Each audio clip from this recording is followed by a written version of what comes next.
An accountability court in Islamabad has revoked the arrest warrant of Finance Minister Ishaq Dar in assets beyond means case after he appeared before the court today. Judge Mohammad Bashir led the proceedings where Dar's counsel sought permanent cancellation of the arrest warrant as his client had appeared before the court. The NAB prosecutor said they have no objection to the cancellation of the Finance Minister's warrant. Dar later also sought an exemption from the hearings, to which the accountability judge said that he would have to appear for his indictment in the case. Ishaq Dar has also challenged freezing of his property, saying that it was aimed at forcing him to join the proceedings, which he has done now. The court issued a notice to NAB for 12th October for its response on the pleas pertaining to exemption from hearing and unfreezing of the assets.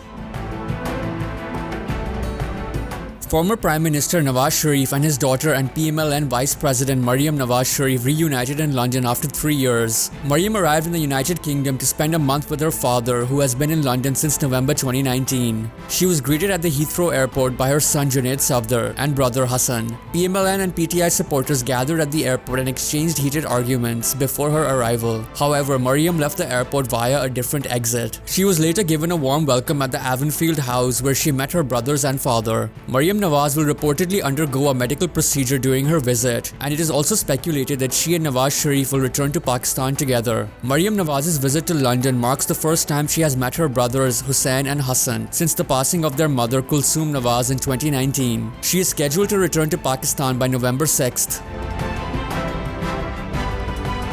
Moody's Investor Service has cut Pakistan's sovereign credit rating by 1 notch to Caa1 from B3, citing increased government liquidity and external vulnerability risks. Moody's said in a statement that the floods will also raise Pakistan's external financing needs, raising the risks of a balance of payments crisis. Moody's outlook on Pakistan, however, has remained unchanged at negative. The rating agency said the floods have exacerbated Pakistan's liquidity and external credit weaknesses and vastly increased social spending needs, while government revenue is severely hit. It stated that debt affordability and a long-standing credit weakness for Pakistan will remain extremely weak for the foreseeable future. The Caa1 rating reflected Moody's view that Pakistan would remain highly reliant on financing from multilateral partners and other official sector creditors to meet its debt payments in the absence of access to market financing at affordable costs.